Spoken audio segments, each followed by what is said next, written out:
जरा विचार करो कि चाइना अगर नेपाल आया तो चाइना क्या पशुपतिनाथ भगवान का दर्शन करने आएगा?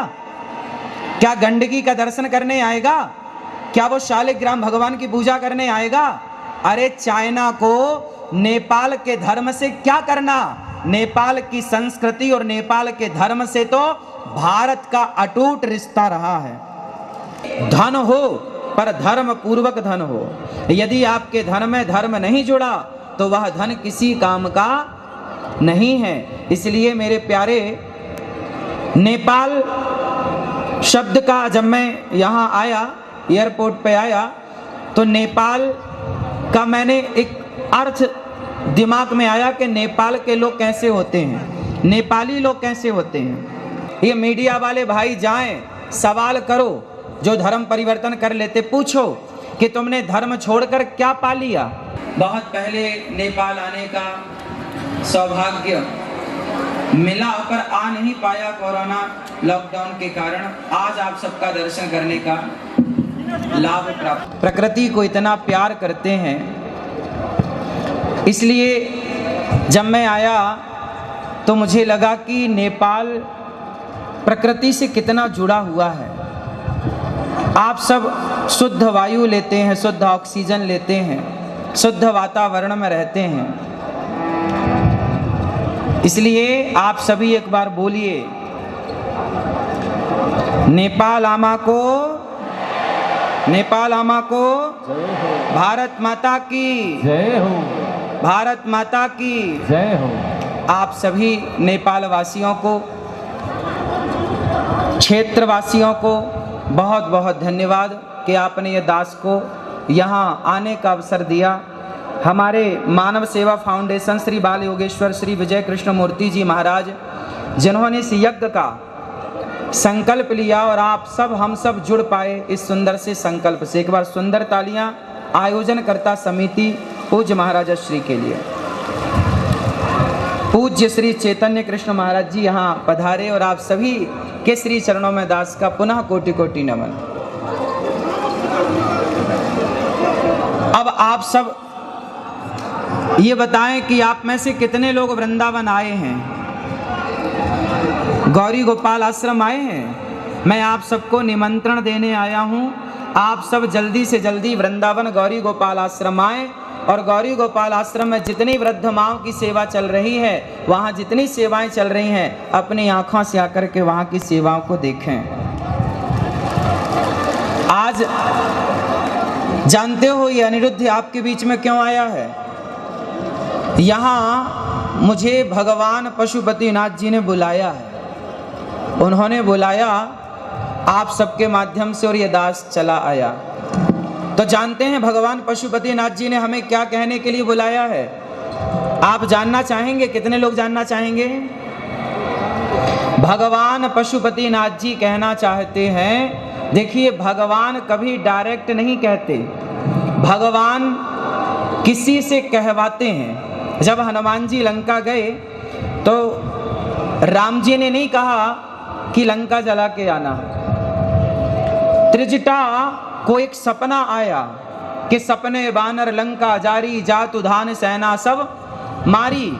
तो त्रिजटा ने माता सीता को सपना सुनाया और कहा कि आज मैंने सपने में देखा कि एक बंदर आया और पूरी लंका को जला करके चला गया।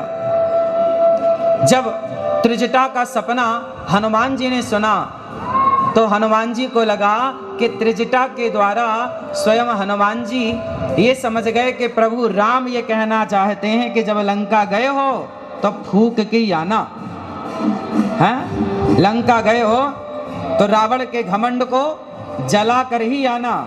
मानो ये संकेत हनुमान जी के द्वारा, त्रिजटा के द्वारा हनुमान जी तक राम जी ने पहुंचाया। उसी तरह एक सुंदर सा संदेश आपके बीच में ये दास अनिरुद्ध लेकर के आया है और वो संदेश सिर्फ इतना है कि आज नेपाल में आप सब संगठित रहें। आपको पता है जब जब हम जातियों में बंटते हैं तब तब हम बहुत बड़ी हानि कर लेते हैं अपनी। अच्छा बताइए आप सब लोग, क्या हमें जातियों में बंटना सही है? उत्तर दो। मैया, ओ मेरी प्यारी माँ, बैठ लो मेरी माँ, सुन लो, हमें जातियों में नहीं बंटना चाहिए। नेपाल में जातियों में लोग बटे हैं या नहीं, हम आपसे पूछ रहे हैं, बताइए। नेपाल के लोग जातियों में तो नहीं बटे।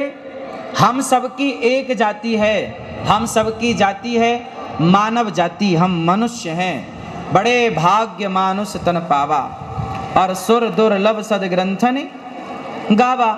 हम सब मानव हैं, ठीक है, हम सब मनुष्य हैं, और हम जातियों में ऊंच नीच में ना बटें, हम संगठित रहें। आज नेपाल में जानते हो, आप सबको पता होगा कि आज पूरे नेपाल में धर्म परिवर्तन की घटनाएं बहुत तेजी से फैल रही हैं। आप कितने लोग जानते हैं कि नेपाल में धर्म परिवर्तन हो रहा है? कितने लोग जानते हैं? बताइए, ये धर्म परिवर्तन होना सही है? उत्तर। तो धर्म परिवर्तन को कितने लोग रोकना चाहते हैं? तो आप सबको भगवान पशुपतिनाथ जी ये जिम्मेदारी देना चाहते हैं कि आप सब एक मुहिम क्यों नहीं चलाते?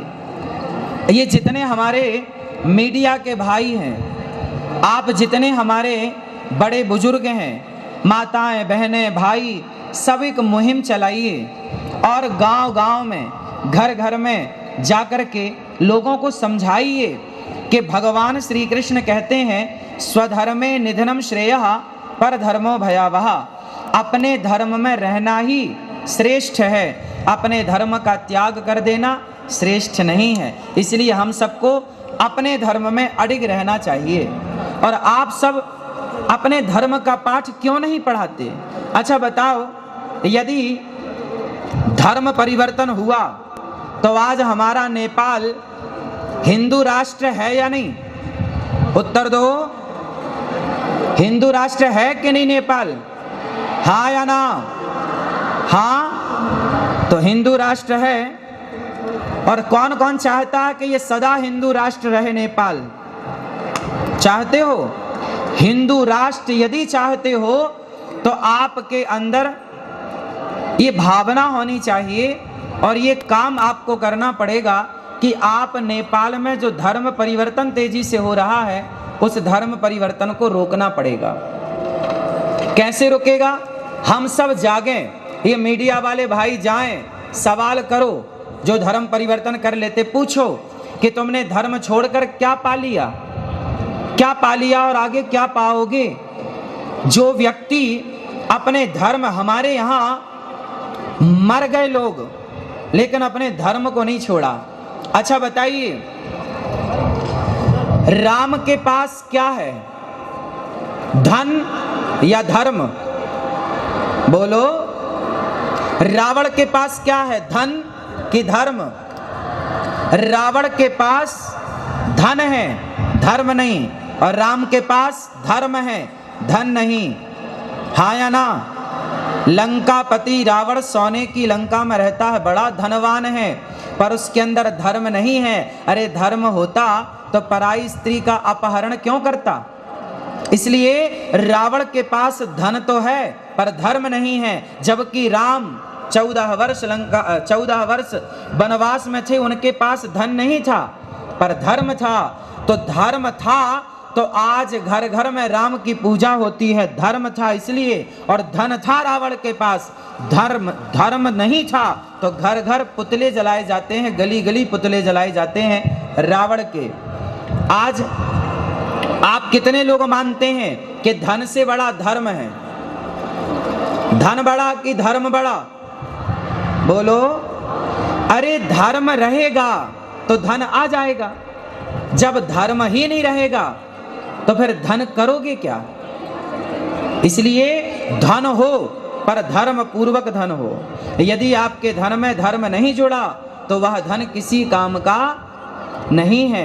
इसलिए मेरे प्यारे, नेपाल शब्द का जब मैं यहाँ आया, एयरपोर्ट पे आया, तो नेपाल का मैंने एक अर्थ दिमाग में आया कि नेपाल के लोग कैसे होते हैं, नेपाली लोग कैसे होते हैं, नेपाल का अर्थ क्या है। तो देखिए, नेपाल जो नेकी का, ने मतलब नेकी, नेकी मतलब अच्छाई, जो नेकी का सदा पालन करें वो नेपाली हैं। जिनके हृदय में सदा नेकी बसती हो वो नेपाली है। नेपाली का मतलब क्या हुआ, नेपाल का मतलब क्या हुआ, जिसके अंदर नेकी बसती हो, मतलब जिसका हृदय नेक हो। नेक समझते हैं ना, अच्छा, गुड।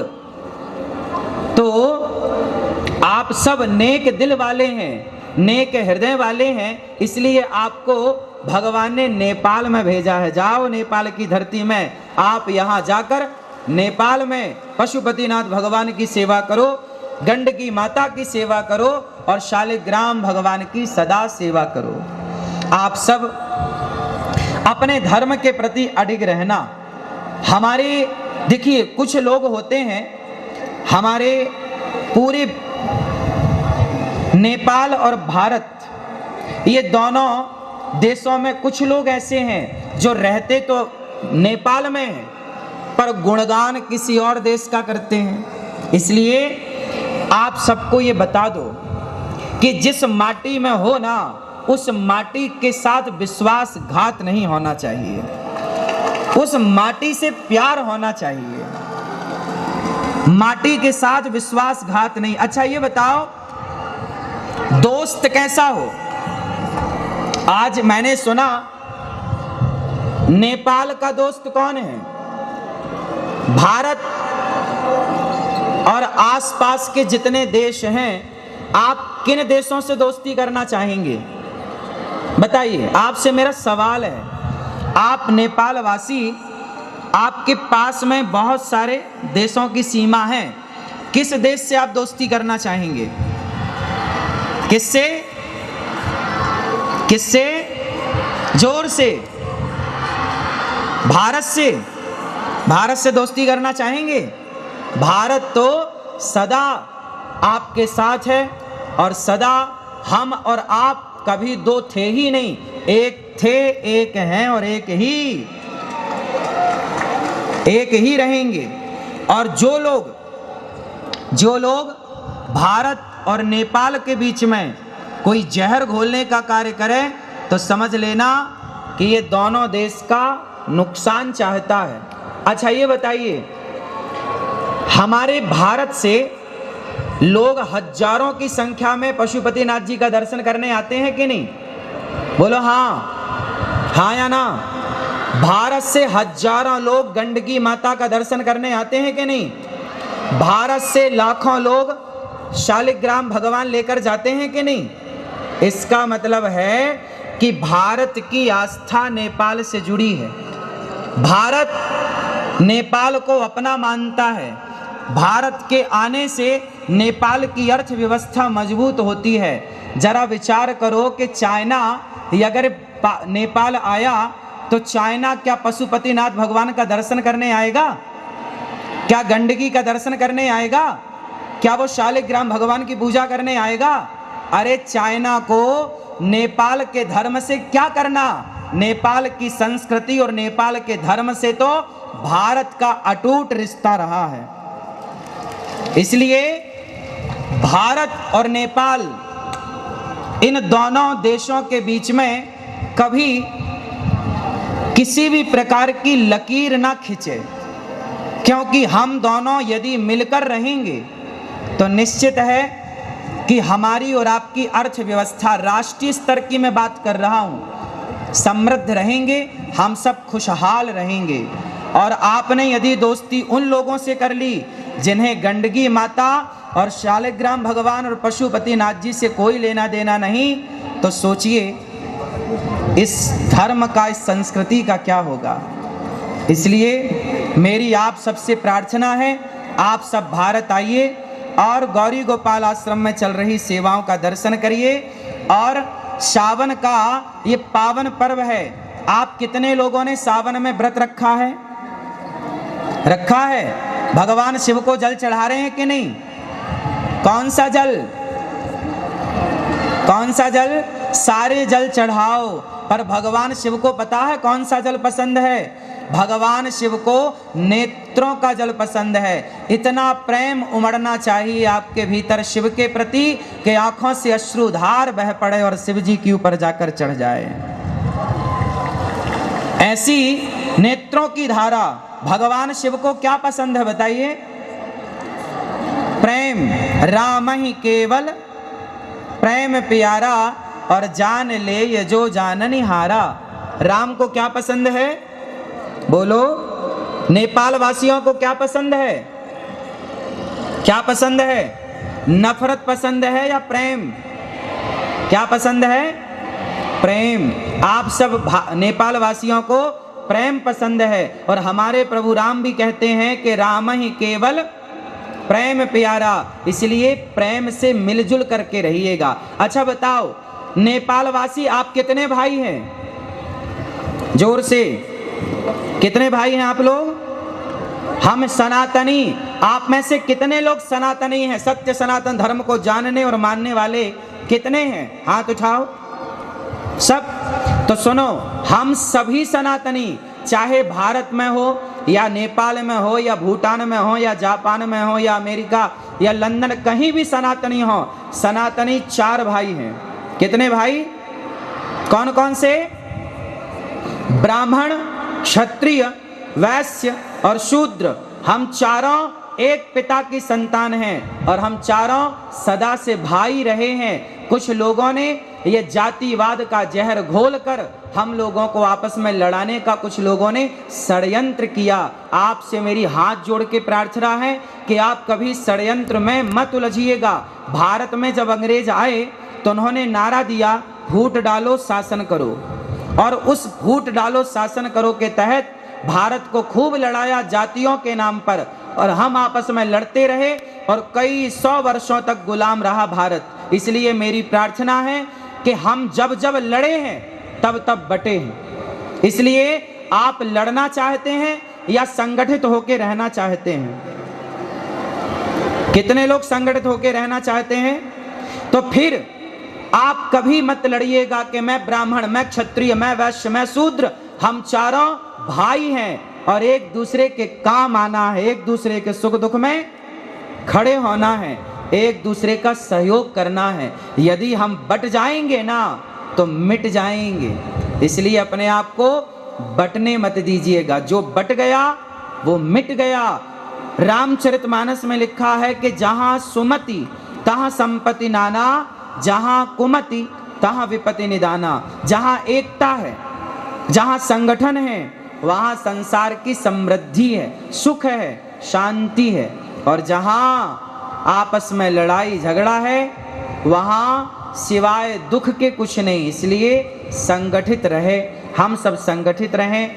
आप सब भगवत चिंतन करें, भगवान से प्रेम करें और अपने धर्म को समझें। धर्म का कभी परित्याग नहीं करना चाहिए। अच्छा बताओ, नेपाल के लोग शराब पीते हैं कि नहीं? हाँ या ना? शराब पीते हो? हाँ या ना? ना? हाँ। शराब नहीं पीना। शराब पियोगे तो सब कुछ बर्बाद हो जाएगा। इसलिए खान पान शुद्ध, इसलिए खान पान को पवित्र करिए। आप लोग मांसाहार तो नहीं करते ना? शुद्ध शाकाहारी। कितने लोग शुद्ध शाकाहारी हैं? शाकाहारी हैं। कभी भी अपने स्वाद के लिए किसी जीव की हत्या नहीं करनी चाहिए। हमें अच्छा लगता है इसलिए हम किसी को मार कर खाएं, कितना बड़ा पाप है बताइए। अपने स्वाद के लिए किसी को मारना सही है? इसलिए जीव हत्या पाप है। इसलिए हम भारतीय, हम सनातनी है ना, हम हिंदू है ना, हमें कभी अपने स्वाद के लिए किसी की हत्या नहीं करनी। हमारे धर्म में लिखा है अहिंसा ही परमो धर्मः। किसी की हत्या करना पाप है और किसी को जीवन दान देना पुण्य है। इसलिए आप किसी की हत्या ना करें। ऐसी मेरी प्रार्थना है शराब इत्यादि से अपने आप को और अपने बच्चों को बचाएं, एक अच्छा इंसान बनाएं, राष्ट्र प्रेमी बनाएं, कुछ ऐसा बनाएं कि वो देश में अपना नाम रोशन करे, भारत का और वो अपने नेपाल का, वो अपने समाज का, अपने संस्कृति का, अपने धर्म का वो नाम रोशन करे, ऐसा कुछ करे। इसलिए आप अपने बच्चों को संस्कारवान बनाइए, शराब, जुआ, नशा इन सब से बचाइए। आज के ज़माने में पता है क्या है, आज की आधुनिकता में हम इतने भागे जा रहे हैं कि आधुनिक होने के नाम पर, हम मॉडल होने के नाम पर अपने संस्कारों को, अपनी संस्कृति को छोड़ते चले जा रहे हैं। इसलिए हमें अपनी संस्कृति, अपने संस्कारों का परित्याग नहीं करना चाहिए। ठीक है, तो आप कितने लोग मांसाहार और शराब से बचेंगे, अपने बच्चों को बचाएंगे और अच्छे संस्कारवान बन के अपने राष्ट्र की सेवा करेंगे। ठीक है, आप सभी का बहुत बहुत धन्यवाद। आपने इतने आनंद के साथ दास अनिरुद्ध को सुना, हमें आपके बीच में आने का मौका मिला। आप सबको मेरी प्रार्थना है, आचार्य चरणों को प्रार्थना है, मंचस्थ सभी भक्तजनों को प्रार्थना है कि आप सब वृंदावन आएँ, गौरी गोपाल आश्रम में आएँ और गौरी गोपाल आश्रम आकर वृंदावन में वहाँ वृद्ध माँओं की सेवा हो रही है। 281 वृद्ध माएँ गौरी गोपाल आश्रम में रहती हैं, 150 बच्चे वहाँ निःशुल्क पढ़ते हैं, अखंड लंगर रसोई चलती है, सब आकर के प्रसाद पाते हैं। ये सारी सेवा बिहारी जी ने दी है। बोलिए बांके बिहारी लाल की, कृष्ण कन्हैया लाल की, राधे राधे। आप सबके चरणों की धूल को ये दास अनिरुद्ध कोटि कोटि नमन करता है। आप सभी नेपाल वासियों को बारंबार दंडवत प्रणाम, आप सभी के चरण रज को प्रणाम, आप सभी के माता पिता को प्रणाम, आप सभी के गुरुजनों को प्रणाम। आप सब कल से पुनः वृंदावन में कथा है, तो आज ही था समय, तो 1-1.5 घंटे जो आप सबकी सेवा होगी वो 1-1.5 घंटे में ही आप सब खूब चार्ज हो जाएंगे।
नेपाल में स्वागत छ गुरु।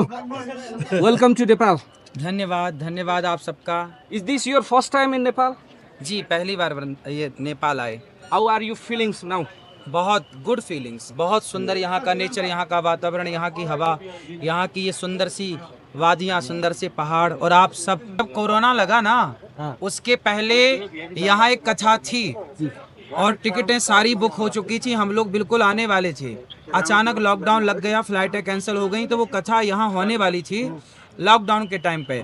तब शायद भगवान पशुपतिनाथ जी का मन ना रहा हो, लेकिन अब इस दास को उन्होंने बुलाया है, तो यहीं से प्रभु को प्रणाम करते हैं। आज सब आपका प्रवचन सुनने के लिए आतुर है, लेकिन आपका समय बहुत छोटा है, ऐसा सुनने में आ रहा है। क्या कहना चाहते हैं भक्त लोगों को, क्या कहते हैं? मुझे अचानक ही सूचना मिली कि नेपाल चलना है और बहुत कम समय में, आज का ही समय था कल से पुनः वृंदावन में कथा है, तो आज ही था समय, तो 1-1.5 घंटे जो आप सबकी सेवा होगी वो 1-1.5 घंटे में ही आप सब खूब चार्ज हो जाएंगे, निश्चिंत रहिए। बहुत बहुत धन्यवाद।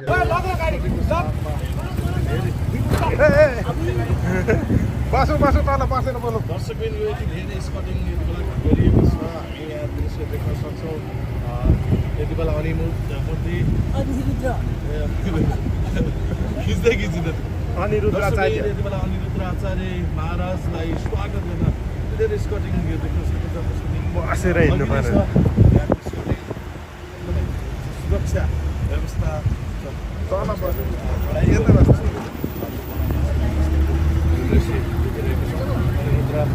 विरुलाई थोडा भारतको प्रसिद्ध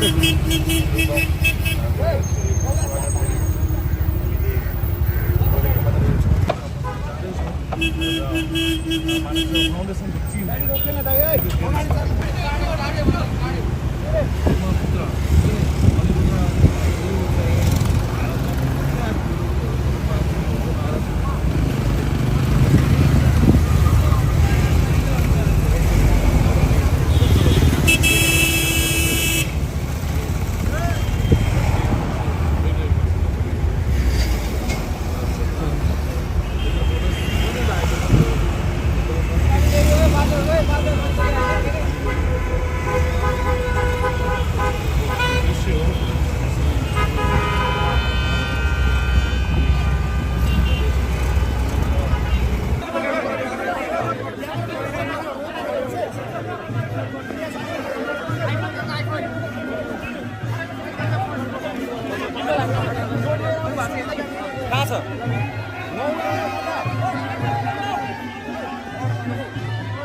बाटो देऊ बाटो